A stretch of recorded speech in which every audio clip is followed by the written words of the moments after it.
ਅੱਜ ਸੁਣੋ ਮਜ਼ਦੂਰ ਦੀ ਕਹਾਣੀ। ਅੱਜ ਸੁਣੋ ਮਜ਼ਦੂਰ ਦੀ ਕਹਾਣੀ, ਬੇਬਸ ਤੇ ਮਜਬੂਰ ਦੀ ਕਹਾਣੀ। ਭੁੱਖਣ ਭਾਨਾ ਬਾਹਰੋਂ ਆਇਆ, ਵਿਹੜੇ ਵੇਖ ਕੇ ਭੁੱਖ ਦਾ ਸਾਇਆ। ਖੁਦਕਸ਼ੀ ਦਾ ਸੋਚ ਰਿਹਾ ਸੀ, ਮੂੰਹ ਅੱਥਰਾਂ ਨਾਲ ਪੋਚ ਰਿਹਾ ਸੀ।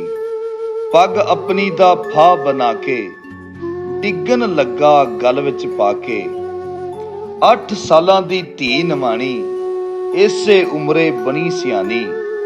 ਰੋ ਰੋ ਤਰਲੇ ਪਾਉਂਦੀ ਪਈ ਸੀ, ਹੱਥ ਜੋੜ ਕੇ ਆਂਦੀ ਪਈ ਸੀ, ਅੱਬਾ ਮੈਂ ਨਹੀਂ ਬਸਤਾ ਮੰਗਦੀ, ਨਾ ਮਹਿੰਗਾ ਨਾ ਸਸਤਾ ਮੰਗਦੀ, ਨਾ ਮੈਂ ਮੰਗਦੀ ਕਲਮ ਦਵਾਤਾਂ, ਨਾ ਨਕਦੀ ਨਾ ਹੋਰ ਸੁਗਾਤਾਂ।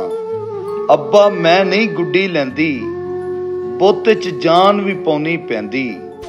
ਵੀਰ ਕੀ ਕਰਨੇ ਘੁੱਗੂ ਘੋੜੇ, ਵੀਰ ਕੀ ਕਰਨੇ ਘੁੱਗੂ ਘੋੜੇ, ਖੰਘ ਲਾਉਂਦੇ ਨੇ ਨਾਨ ਪਕੌੜੇ।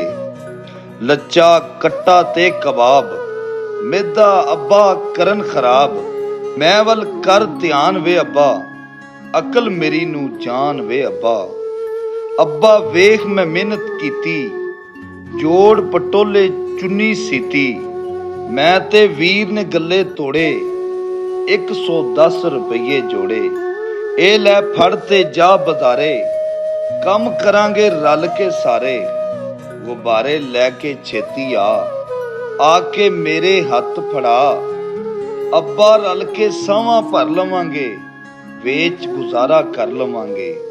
ਸਾਨੂੰ ਛੱਡ ਕੇ ਜਾ ਨਾ ਅੱਬਾ, ਜਿਉਂਦਿਆਂ ਕਬਰੇ ਪਾ ਨਾ ਅੱਬਾ। ਅੱਬਾ ਗਲ ਚੋਂ ਫਾਹ ਨੂੰ ਲਾ ਕੇ ਮੈਨੂੰ ਸੀਨੇ ਲਾ। ਖੁੱਲੀਆਂ ਬਾਹਾਂ ਨਿੱਕੀਆਂ ਜਿਹੀਆਂ, ਅੱਥਰਾਂ ਡੁੱਲ ਡੁੱਲ ਪੈਰੀ ਪਈਆਂ। ਪਿਓ ਇਹ ਸੁਣ ਕੇ ਰੋਣ ਲੱਗਾ, ਹੰਝੂ ਹਾਰ ਪਰੋਣ ਲੱਗਾ। ਧੀ ਦੇ ਅਥਰੂ ਪੂੰਝ ਰਿਹਾ ਸੀ, ਜਿਸ ਤਰ੍ਹਾਂ ਮੋਤੀ ਹੂੰਝ ਰਿਹਾ ਸੀ। ਪਿਓ ਬਚਿਆ ਪਰ ਧੀ ਦੇ ਚਾਅ, ਲੈ ਬੈਠੇ ਸਨ ਡਾਢਾ ਭਾ। ਤੈਬ ਗੱਲ ਮੁਕਾ ਕੇ ਰੋਇਆ, ਬਚਪਨ ਕਬਰੇ ਪਾ ਕੇ ਰੋਇਆ। ਅੱਜ ਸੁਣੋ ਮਜ਼ਦੂਰ ਦੀ ਕਹਾਣੀ, ਬੇਬਸ ਤੇ ਮਜਬੂਰ ਦੀ ਕਹਾਣੀ।